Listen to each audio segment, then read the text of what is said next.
The Firesign Theater, famous comedian school, is proud to present, for your edification, the downright awe-inspiring, never-before-witnessed historical pageant, Thanksgiving, or Pass the Indian, Please. Or Thanksgiving, or none of the above.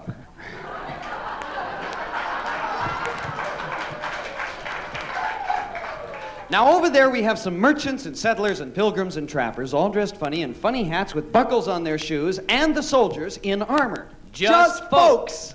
And over there we have some Indians, all dressed up and looking like Currier and Ives. Guardians of this sacred land. And in betwixt this sumptuous feast, untouched as yet by hand of man. Yum, yum.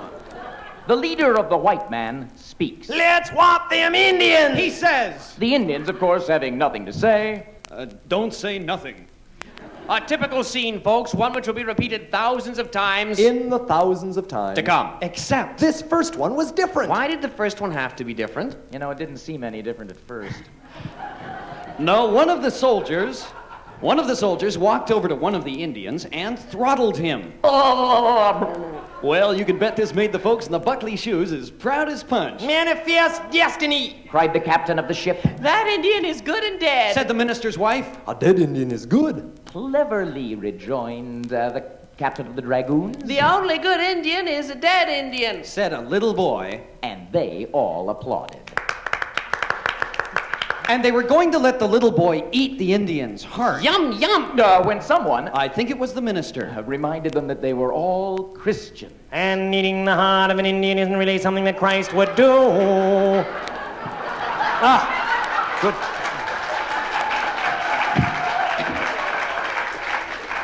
The Indian didn't say anything because... Of course. He was dead. Good heavens! Exclaimed the chief of the Indians. These people not friendly. Depend on what you mean by friendly. Said the medicine man. Depend on what you mean by people. Said the chief. And he shot an arrow at the soldier, which bounced off the soldier's armor. Clang!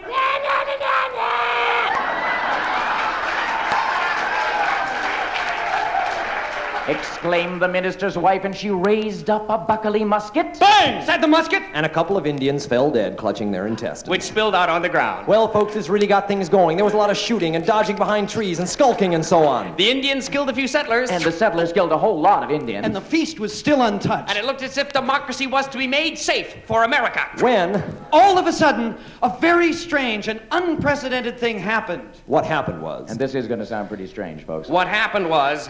All the white people turned into black people. Zap! Like that. All the white people turned into black people. Now, you may think this amazed and befuddled the Indians. Not so. all the Indians turned into Chinese. Boom! Oh, this was quite a turn of events, Joel. I'm black all over. Cried Goody Proctor. So they burned her as a witch.